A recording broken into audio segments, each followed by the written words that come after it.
سحر کا وقت تھا، معصوم کلیاں مسکراتی تھیں، ہوائیں خیر مقدم کے ترانے گنگناتی تھیں۔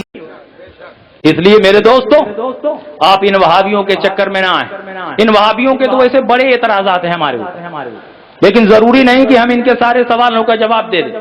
یہ کہتے ہیں کہ آپ لوگ میلاد کرتے ہیں، میلاد کا کہاں ثبوت ہے؟ آپ لوگ سلام پڑھتے ہیں، سلام کا کہاں ثبوت ہے؟ آپ قیام تعظیمی کرتے ہیں، اس کا کہاں ثبوت ہے؟ لیکن میں چاہوں تو ہر ایک کے اوپر 10-20 حدیثیں پیش کر سکتا ہوں۔ اللہ کے نبی نے خود اپنا میلاد بیان فرمایا، اٹھاؤ مشکات باب و فضائل سید المرسلین۔ اللہ کے نبی ارشاد فرماتے ہیں، انا اول من یقرأ باب الجنہ، میں وہ ہوں کہ سب سے پہلے جنت کا پھاٹک میں کھولوں گا اور جس کو چاہوں گا جنت میں داخل کر دوں گا۔ اللہ کے نبی فرماتے ہیں، انا سید ولد آدم، میں اولاد آدم کا سردار ہوں۔ اور اسی کے نیچے اللہ کے نبی فرماتے ہیں، ورؤیا امی التی رات ہینا وضعتنی وقد خرج لها نور اضاء لها منه قصور الشام، میں اپنی ماں کا وہ خواب ہوں کہ جب میں پیدا ہو رہا تھا میری ماں نے ایک خواب دیکھا، اس خواب میں روشنی دیکھی، اس روشنی میں شام کے شاہی محلات کو دیکھ لیا۔ بتاؤ رسول نے اپنا میلاد خود بیان کیا کہ نہیں بیان کیا؟ اللہ کے نبی نے خود اپنا میلاد بیان کیا۔